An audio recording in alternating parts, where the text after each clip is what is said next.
ಸಚಿವರ ಭೇಟಿ ಬಳಿಕ ಸಿಎಂ ಭೇಟಿಯಾದ ಪರಂ. ಇಡಿ ದಾಳಿ ಕುರಿತು ಸಮಾಲೋಚನೆ. ಬಿಜೆಪಿ ವಿರುದ್ಧ ದಲಿತ ಟಾರ್ಗೆಟ್ ಆಕ್ರೋಶ.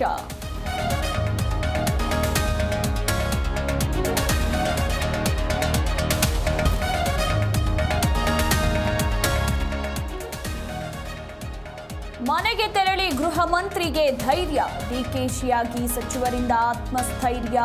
ಜೊತೆಗೆ ನಾವಿದ್ದೇವೆಂದು ಅಭಯ.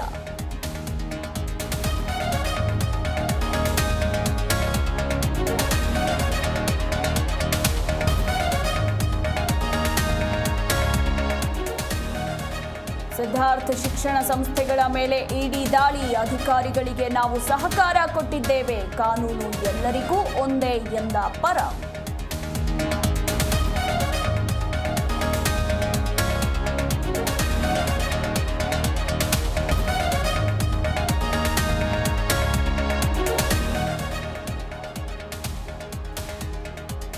ಸಿದ್ಧಾರ್ಥ ಶಿಕ್ಷಣ ಸಂಸ್ಥೆಗಳ ಮೇಲೆ ಮುಂದುವರಿದ ದಾಳಿ. ತುಮಕೂರು ಸೇರಿ 16 ಕಡೆ ಶೋಧ. ಕೊಪ್ಪಳದ ಕೋಳಿ ಫಾರಂನಲ್ಲೂ ಸರ್ಚಿಂಗ್.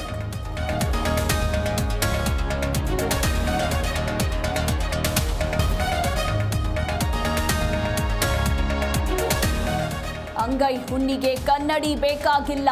ಇಡಿ ದಾಳಿ ರಾಜಕೀಯ ಪ್ರೇರಿತವಾಗಿದೆ. ಬಿಜೆಪಿ ವಿರುದ್ಧ ಕಾಂಗ್ರೆಸ್ ಸಚಿವರ ಕಿಡಿಕಿಡಿ.